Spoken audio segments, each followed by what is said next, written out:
రావచ్చు, యుద్ధాలు జరగవచ్చు, కరోనా లాంటి వైరస్ రోగాలు రావచ్చు, సునామీలు రావచ్చు, తుఫాన్లు రావచ్చు. వీటిని కూడా తట్టుకుని నిలబడాలంటే అధికమైన కృప మనకి ఎందుకంటే అందరం బానే ఉన్నాము కదా, మనకి వాగ్దానం ఉంది, మనం కొత్త సంవత్సరం దేవుని మందిరంలో ఉన్నాం, మంచి వాక్యం తీసుకున్నాం కాబట్టి ఇది చాలా మనకి అనుకుంటున్నారేమో. అధికమైన కృప మనకి కావాలి వీటన్నిటిని తట్టుకుని నిలబడటానికి. అందరూ పడిపోయినా మనం మాత్రము పడిపోం, అందరూ మరణించినా మనం మాత్రము, అందరూ ఫెయిల్ అయినా మనం మాత్రము సక్సెస్ లో, అందరూ తుఫాన్ లో కొట్టుకుపోయినా మనం మాత్రము మన దేవుడు చేయి పట్టుకుని సముద్రం మీద కూడా నడిపించేవాడు అయి ఉన్నాడు. దానికి కావాల్సింది ఏమిటి అంటే అధికమైన కృప.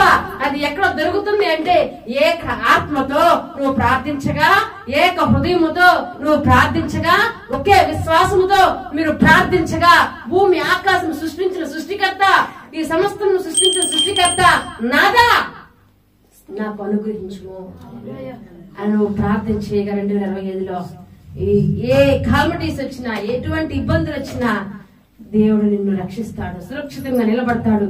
నీ కుటుంబ బిడ్డలందరినీ కూడా దేవుడు హల్లెలూయా.